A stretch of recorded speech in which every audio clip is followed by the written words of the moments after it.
What's good in the hood, people? It's your guy, 4 the ambassador, everything awesome. The Sticker King of Atlanta, Georgia. The Sausage King of Chicago. Shotty Alien Extraordinaire.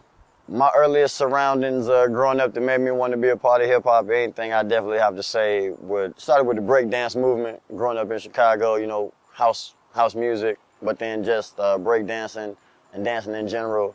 You know, growing up, James Brown, Michael Jackson, performers, entertainers. And then, you know, Beat Street, breaking came out. But then, you know, as I got older, you know, Crush Groove, just You on TV Raps, Rap City, all that just pretty much fused my hip-hop experience and just wanting to put good music out to the people with substance. Earliest memories super affected my life forever. I think it was my first rap show. It was like one of those Monsters of Rap Budweiser tour things. It was the Sons of Berserk, Leaders of the New School, Tribe Called Quest, Kid and Play, DJ Jazzy Jeff and the Fresh Prince, Naughty by Nature, Queen Latifah, Ghetto Boys, Public Enemy.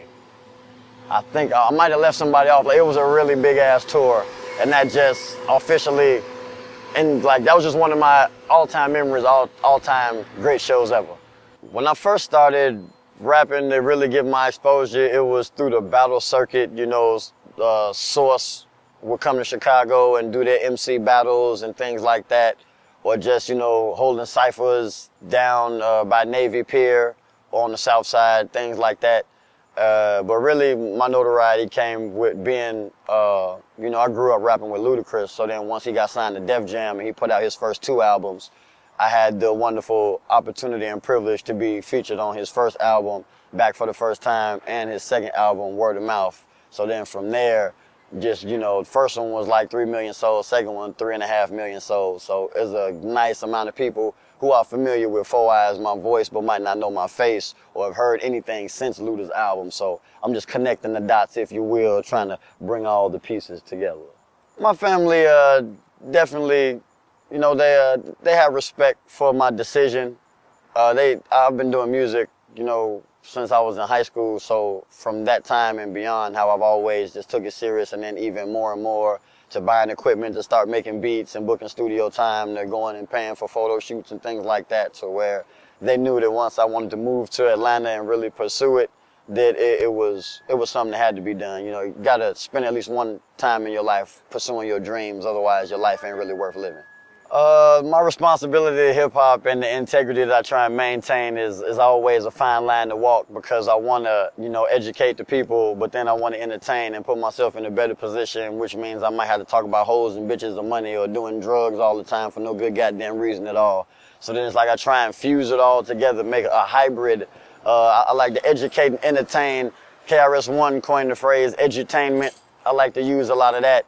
You know, if I could sneak an educational tidbit into some entertaining, you know, tits and ass or something like that, to where I trick you, then I did a pretty good job. So that's what I go for, to entertain them and then teach them at the same time.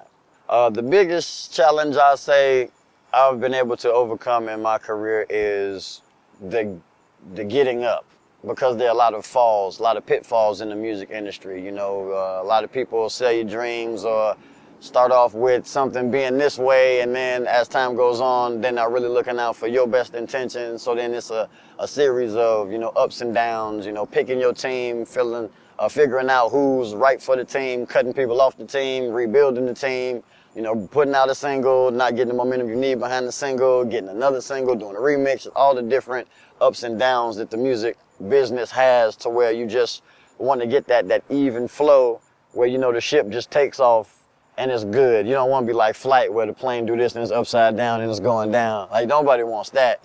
You want to be able to take off, you know, and then level out and just maintain a nice altitude. So that's the one thing I've been able to overcome, is to get up and then maintain that good altitude. One of the biggest things I'm proud of because of my music is just the opportunity to talk to people and consciously be aware of what I say and the power behind my words and my actions. And to know that I could sit here and talk about a bunch of bullshit, or just talk about promoting my music and, you know, people going to check my shit out. But I would rather take the opportunity to inform people of how great we all are, and how if I can do it, we all can do it. Like 4 is 4 Eyes, because like you can't take nothing away from me. Like the power, it's all in here. As the street sweeper comes down the street, I'll use this opportunity to get loud and raise that presence in my inner being and inner child to show you that when you must overcome loud things, you must overcome that rock when that hard place is shoving you in your back. You understand what I'm saying? So that is one of the most important things, to talk to the people and say, hey, do what you got to do, follow your heart, follow your dreams. And when people see that, yay, he was kicking it with Ludacris, he told me to follow my dreams, I actually gonna listen to that guy. Then it makes it all worth it. It makes it all worthwhile to know I convinced somebody to go out there and do something more than pop Molly and have sex unprotected. Man, when it's all said and done, energy is neither created nor destroyed. I mean, who I am and what you see is just a reflection of the universe. I'm just trying to be the best reflection, like, known to mankind. Like, this greatness that's in me is it's within everybody else. So I'm just trying to show everybody that we all can be great. And when they look at me and look at my legacy, they should know that that man walked the path and showed us the way that we all can walk. I'm one of those dudes, I kick the door off the hinge and I do like this and everybody else can come in. So I'm like, I'm Jesus, I'll be the sacrifice. Look at me as the way. Like, if that dude could do it with glasses and be uncool and not have this or not have that, that means maybe it's a way for me too. That's the legacy I like to leave, that, hey, there's infinite possibilities. So never say never.